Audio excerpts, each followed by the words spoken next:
Hello, welcome to the Cinema Savvy Movie Podcast. I'm Chris Garner, joined with my co-host for today, Tom Woods, and today we're giving our slightly belated review on The Witch, or as it was originally called, The Vitch, I guess, with two V's, a New England folktale. This was the 2015 horror movie, came out earlier this year for us. Originally it was a Sundance Film Festival movie, directed by Robert Eggers, starring Anya Taylor-Joy, Ralph Ineson, and Kate Dickie.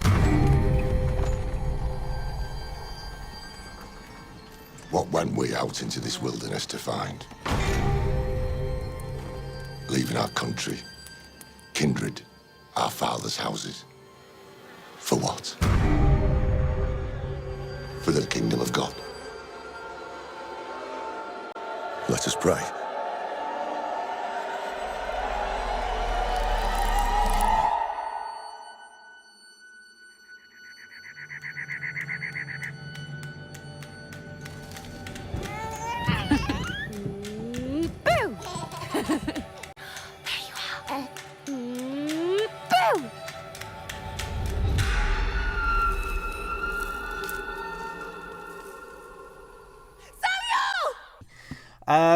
This one was an interesting one because I'm a huge horror fan. I know you are, Tom. We did a review on the very, very bad horror film, The Forest, earlier this year. Yes. This is definitely a better movie than that. But I love a good horror film, but to me they are so very, very few and far between these days. Especially ones which have just a great atmosphere, the ones that don't rely on all jump scares and it actually builds a sense of dread. And I heard this one being talked about a lot. The trailers came out and it looked like a very, very small budget film, which, oh wow, that is definitely a small budget. $1 million it was done on, and it's made 29.2 so far.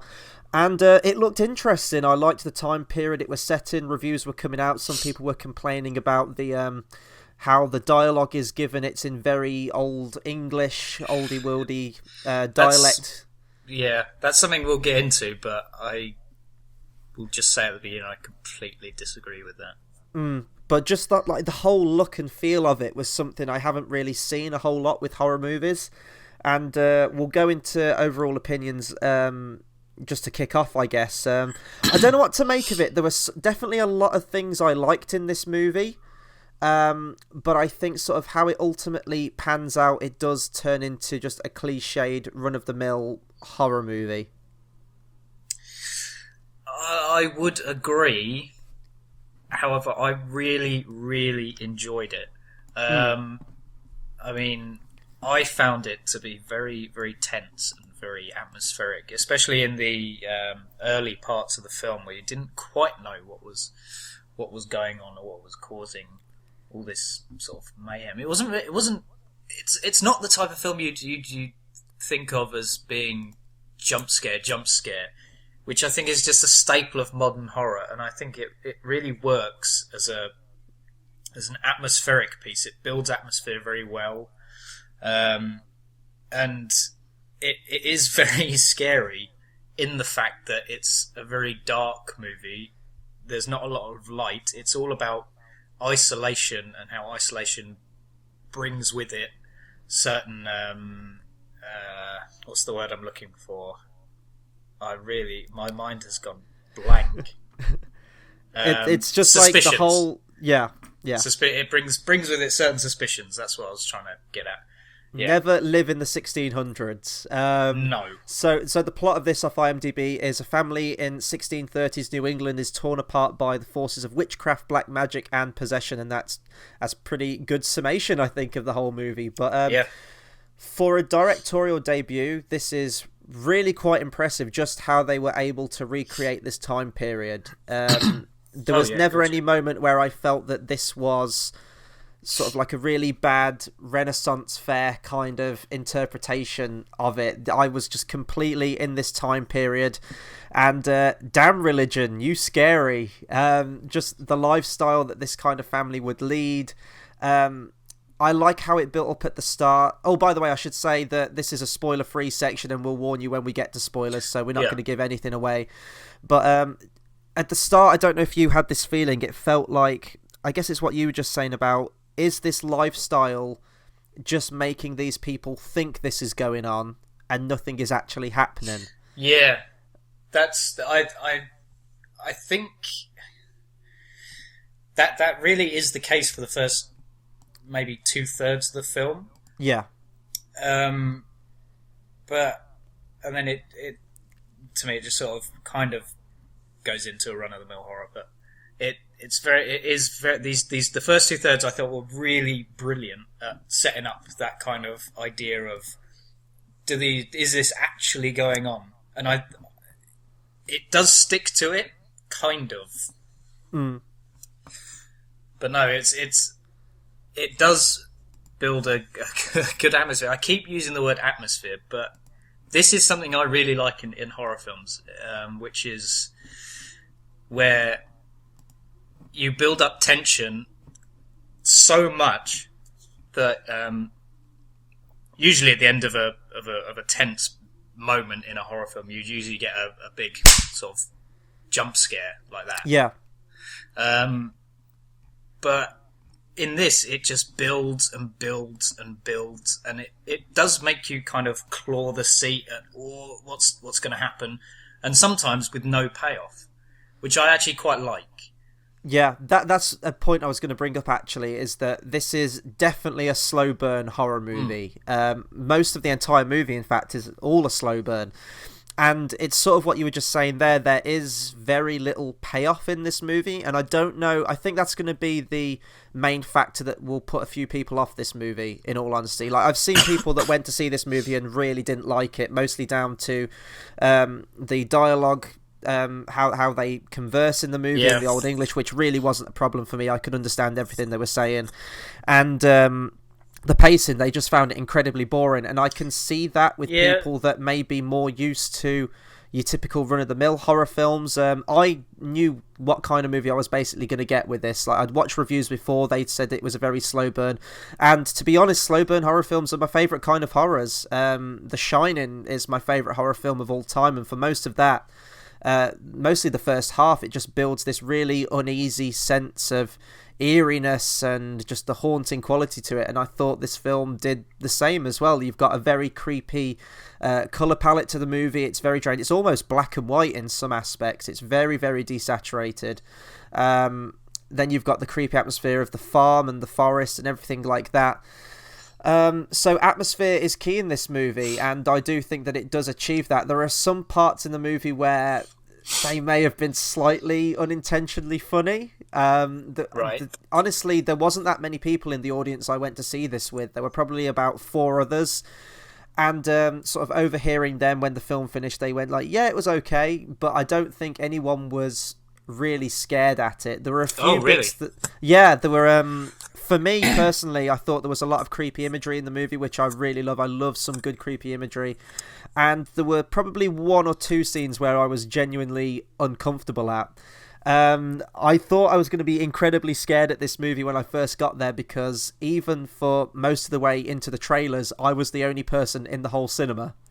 So I thought, I'm going to watch this horror movie in a dark theatre, smack bang in the middle, on my own, but then some people filtered in afterwards. But I do think that a lot of this movie comes from the setting and the atmosphere, and I think that for a directorial debut, especially with horror, because horror is so hard to get right, I think that Robert Eggers did a great job. I love the actors in it. I haven't seen Anya Taylor-Joy, who played what's her name? Thomason.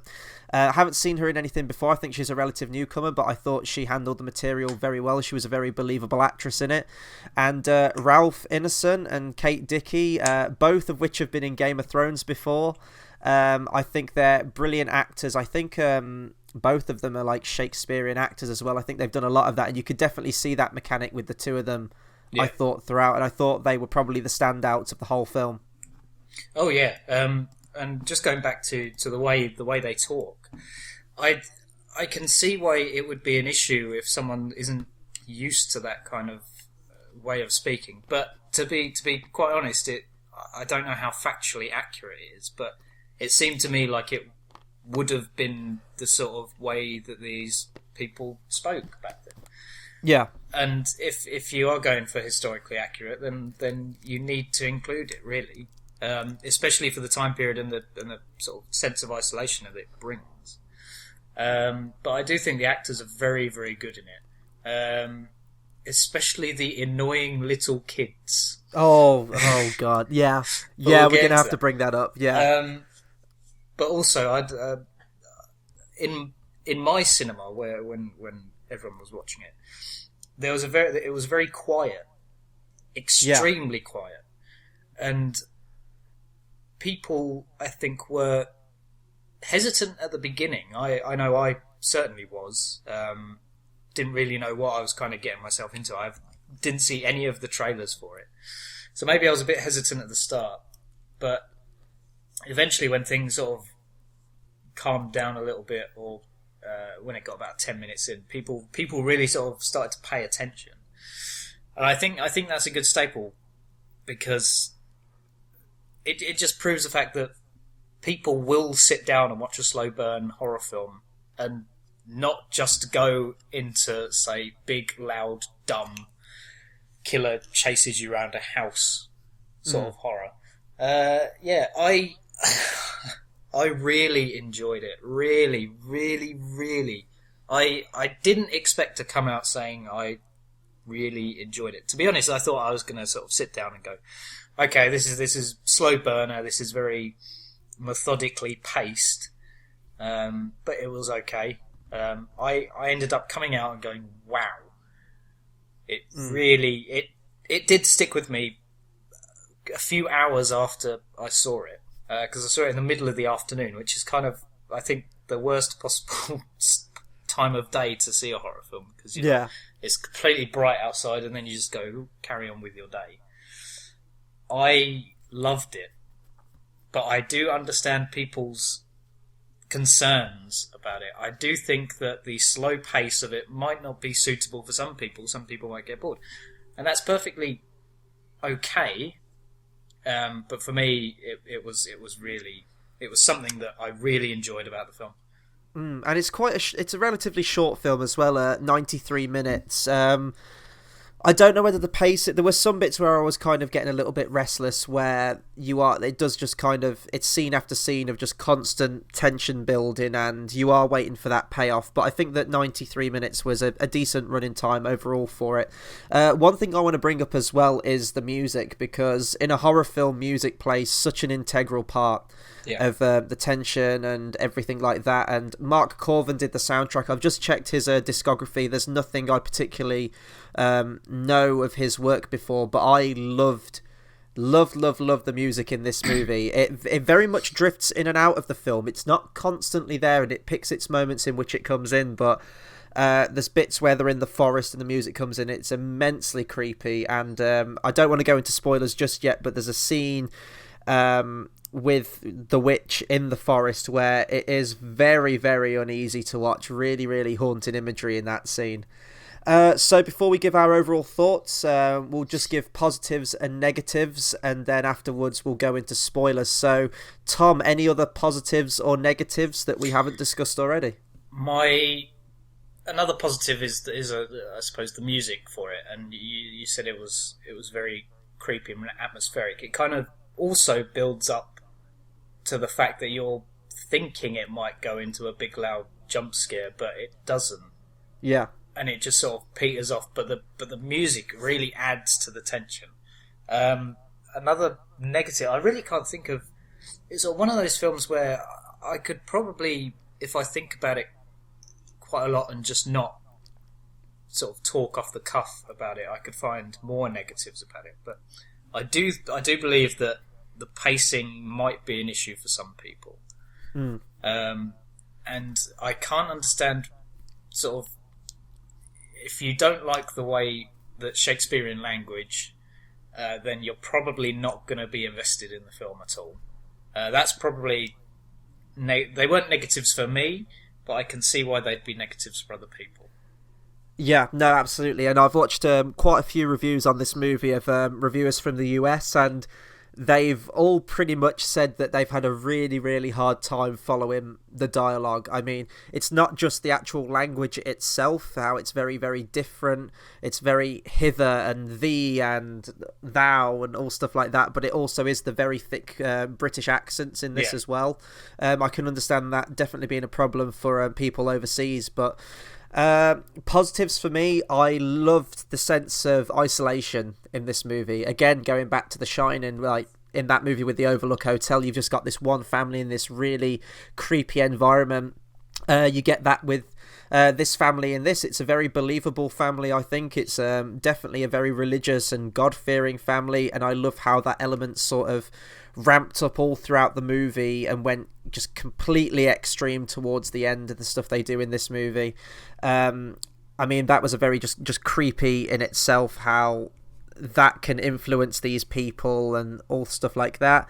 Negatives, really, it's not so much the pacing for me, because I can deal with a horror film that doesn't have much of a payoff or anything like that, but to me, the ending like 10 minutes to me is where it did kind of all fall apart. Not so much that it completely ruined the movie for me, but I don't know, there's a shot in this movie where it could have stopped and cut to credits about 5 or so minutes before it actually does, and I think it would have been a much stronger movie.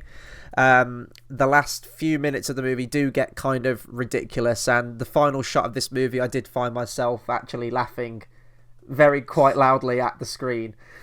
But overall thoughts, I think it's a very, very good horror movie. It's definitely probably one of the best I've seen in a long time. I liked the atmosphere of it. I liked the visual style of it. I'm really looking forward to seeing if Robert Eggers does another horror film, where it leads from there, because there's rumours that he's going to be doing a remake of Nosferatu, the 1922 movie. And it's got some really decent performances in there. It's a believable family. It's a believable deconstruction as this family sort of slowly starts to break apart. It is a slow-paced movie, but if you like those kind of movies, I think it definitely works for this kind of horror movie. So if you're curious, you like horror movies, I would definitely check it out, because it is something a bit different. Oh, and Ralph Ineson has a voice to die for. Yes, it's as I said before we hit record, it's like he's just shoveled down like a spade of gravel, but it's so good. He's so menacing. But now that'll do it for our spoiler-free section, so we'll go into spoilers now. Not a whole lot to talk about, but we'll talk about some of what we thought was the creepiest imagery in the film and moments that got us the most. So, Tom, do you have a moment which stuck out in your mind, or a few moments? Because there's definitely some for me. What stuck out most? Probably the one thing that stuck out the most was was where the kid, can't exactly remember his name. Caleb. Caleb, that's it. Caleb walks is lost in the forest and walks towards a creepy looking cabin. Yeah, and out steps the young witch. Who in the beginning of the film was very old. It's like, Caleb, don't head towards the cleavage. Don't do it. It's not worth it. and then she like kisses him, and then you just see the old hand just grab his face. I found that really disturbing. Yeah. Also, the very beginning, when the baby, because the newborn is kidnapped by the witch and basically gets cut up.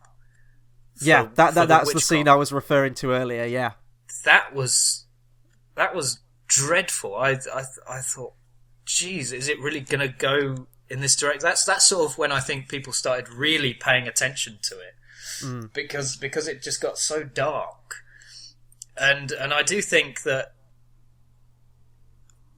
it does kind of, and I don't mean this as a sort of really negative criticism of it, because I do like it, but it sort of builds up all this great tension, and whether it's actually happening or whether it's not, and then it does just kind of fall apart at the end. I know you mentioned it in the spoiler safe section, but it does just kind of turn into, don't quite know what it turns into, but all this kind of build-up of whether or not this stuff is actually real does just kind of get a little bit lost.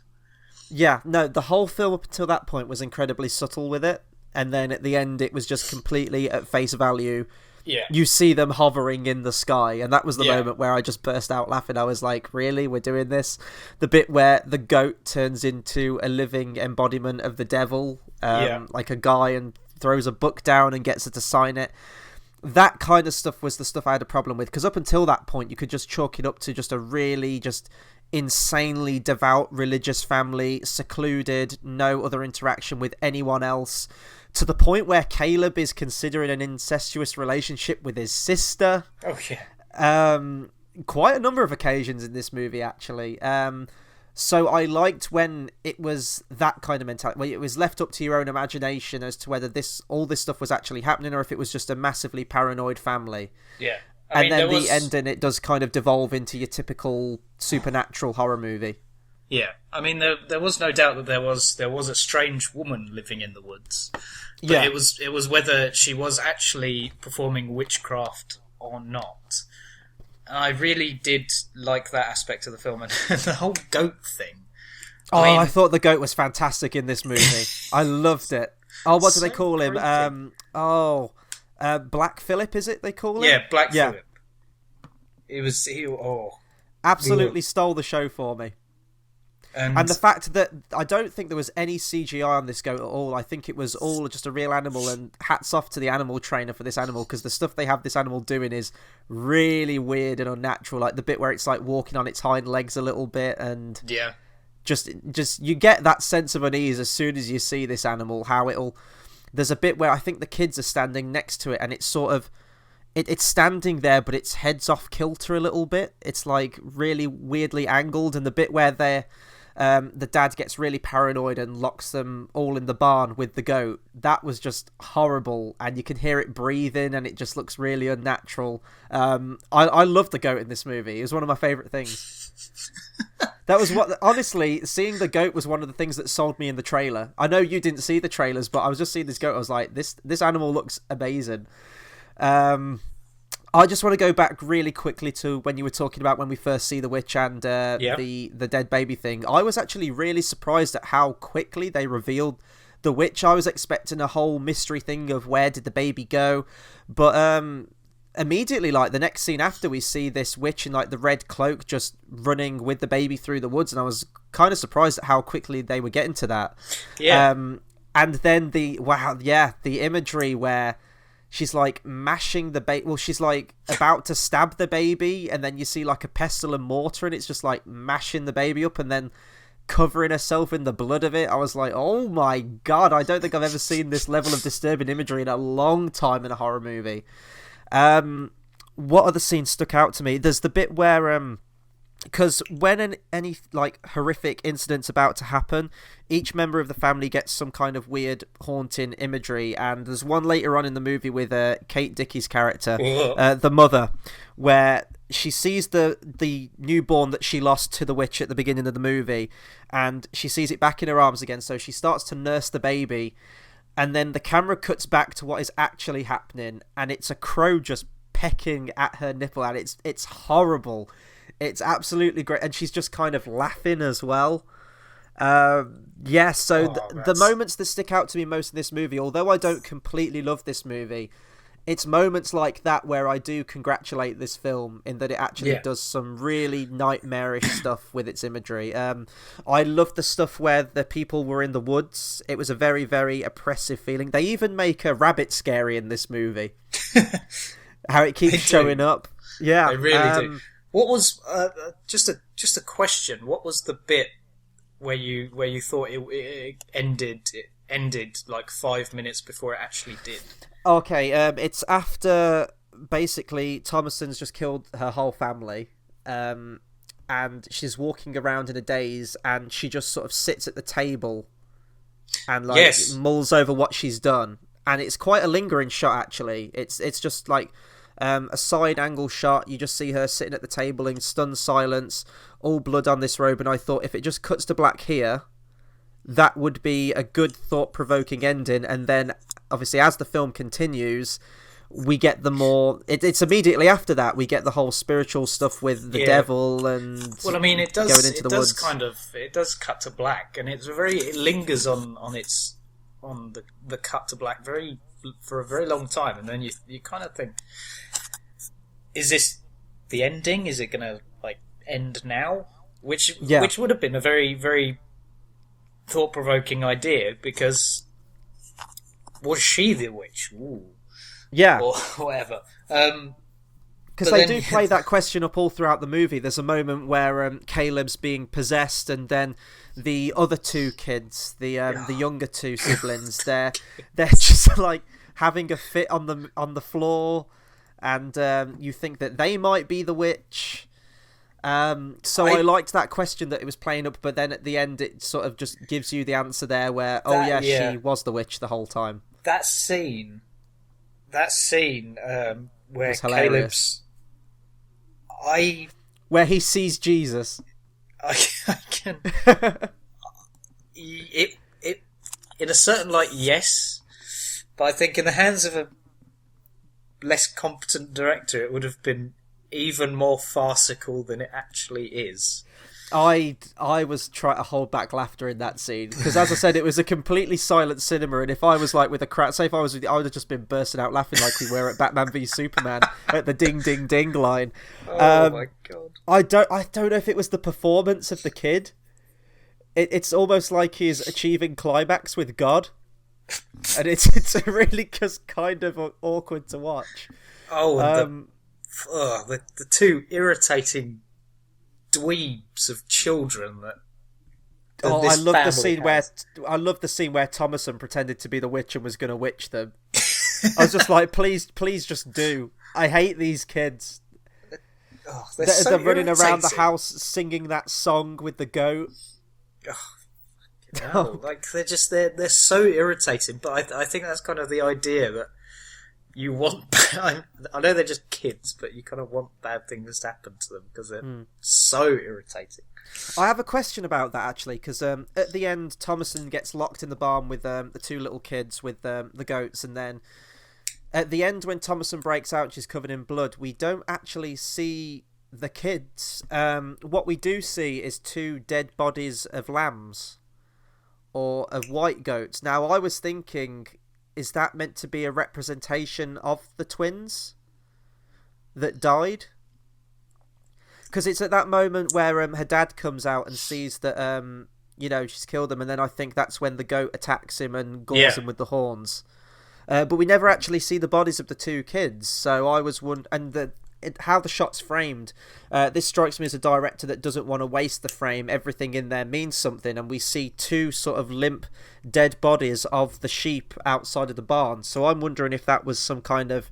I'm not saying that the kids were sheep the whole time, because that would just be very, very strange. But I didn't know if that was some kind of visual metaphor for that. Yeah. I don't know.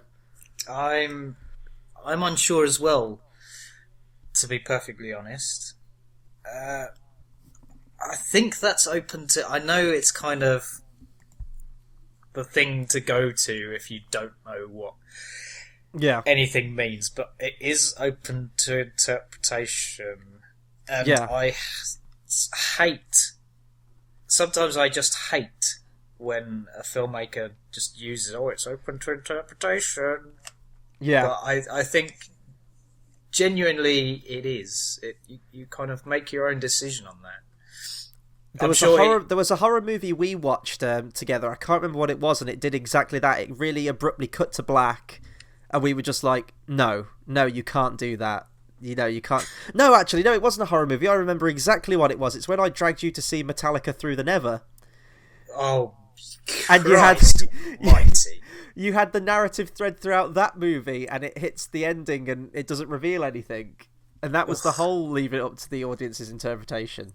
And you're just like, thanks for bringing back horrible, painful memories of seeing a god-awful Metallica. Now, this is kind of off tangent, but I just don't like the music at all. And I just hated the film. It was sat repeating the same fucking song for about 25 hours of my life. that was a more disturbing movie than this. So that was our review on Metallica Through the Never, everybody. It's about 5 years too late. I'm trying to think if there's anything else in this movie I can point out. I've touched on the fact that I like to see how the family sort of slowly deconstructs all the way through. Yes. The one thing that we never really get a huge insight into is exactly why they were banished at the start. I don't know if they do say. Is it some kind of? I think because they were ungodly thing they were doing, or I don't think it was an ungodly thing, because if it was ungodly, they'd probably be like burned or whatever. I think it was to do with their interpretations of the teachings of the Bible, and how they didn't follow the community sort of interpretation of it.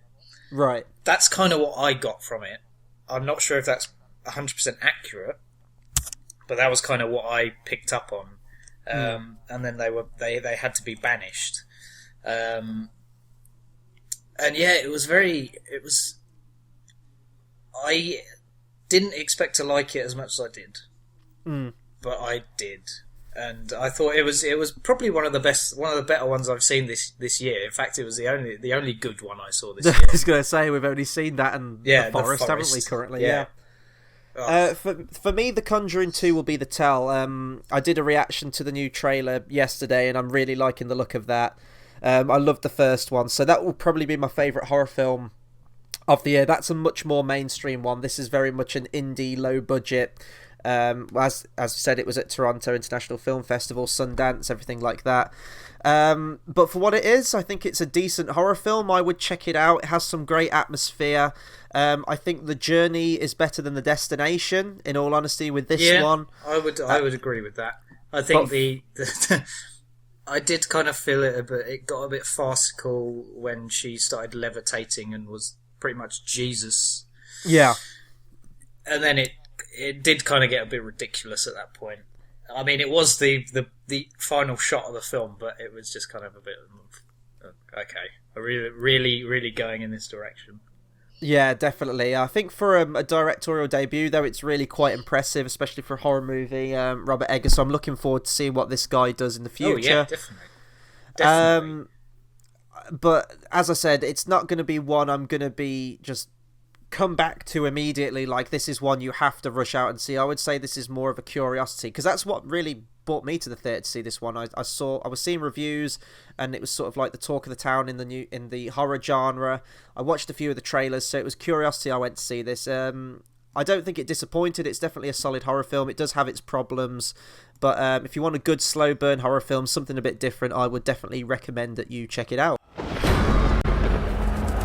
God, my Lord, I now begin. Oh, help me and I'll leave my sin. For I repentant now shall be. From evil I will turn to thee. None ever shall destroy my faith. For I repentant now shall be. Oh God, my Lord, I now begin. Oh, help me and I'll leave my sin. For I repentant now shall be. From evil I will turn to thee. There's the evil in the wood.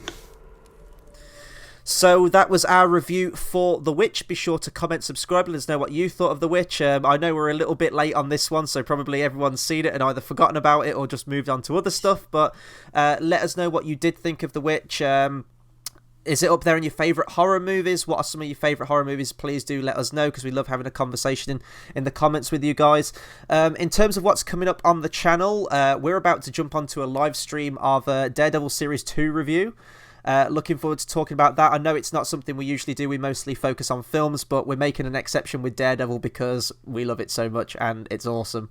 I will also have a review out for 10 Cloverfield Lane. I think I'm going to be on a solo review for that one. And I think they're the two biggest reviews coming up on the channel so far, but do hit that subscribe button. There'll just not only be reviews, there'll be reactions too as soon as they come out. So hit that subscribe button. It's the best way to keep up with all our content. So until the next video, thank you very much for listening.